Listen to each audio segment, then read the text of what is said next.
My name is Paul Rusesabagina. This is my first message to all of you after returning home from 939 days in hell in a prison in Rwanda. First, I want to thank God, my wife, and my family. I would also like to thank each and everyone who supported me from the time I was kidnapped through my release. This includes the United States of America, the European Union, many other governments, the press, non-governmental organizations, human rights groups, my fellow Rwandans, and many, many friends and individuals who kept my story alive. In particular, I need to thank the U.S. government for stepping in and taking up my case. This is what made the difference. When the United States said, this cannot continue, Rwanda was forced to be realistic. Thank you for my life and my freedom. We are releasing this video on July 1st, which is the Rwandan Independence Day, the day my home country gained our freedom from colonization. Unfortunately, today, 61 years later, Rwandans are still not free. Rwandans are prisoners inside their own country.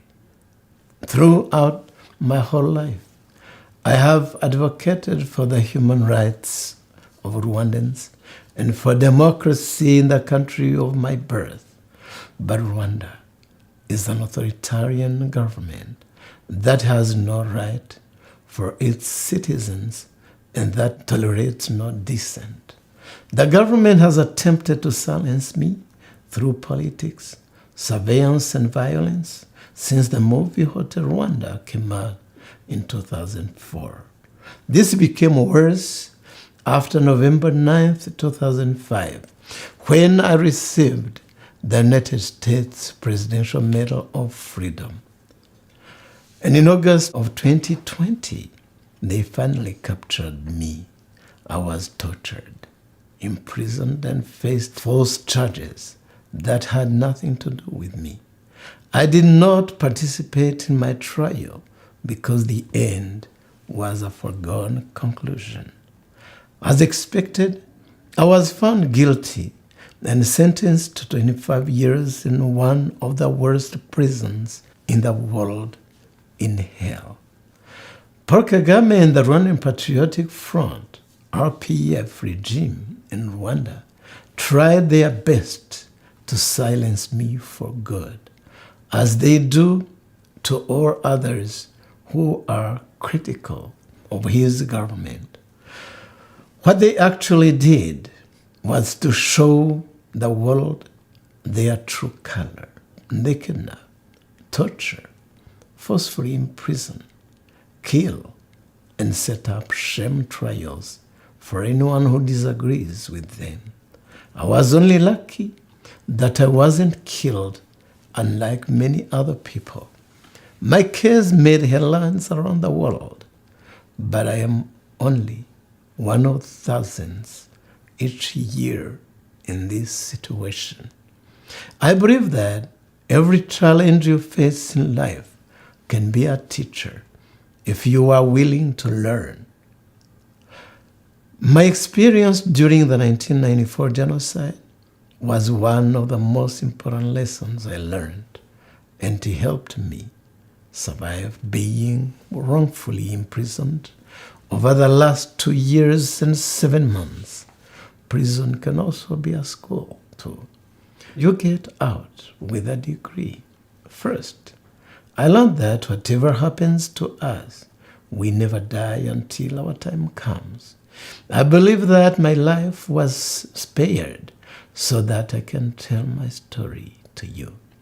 Second, I learned that a small group of people with the truth on their side have the power to change the world.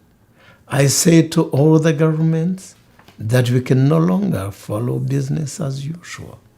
No one may take hostages across national borders with impunity.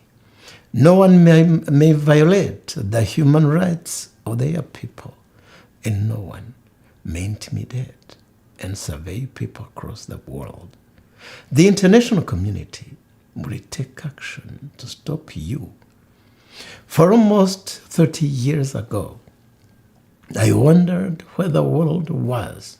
Today, I ask the world again, where are you? You, the world. You have stood idly by while this was happening to my country, and massive suffering is the result.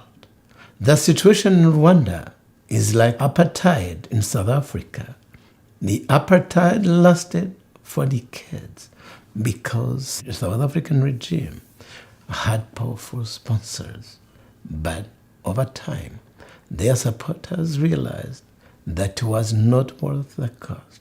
Rwanda also has powerful sponsors, but now it is the time to realize that working with them is not worth the cost of innocent lives. Thank you again, one and all, for your help in bringing me home.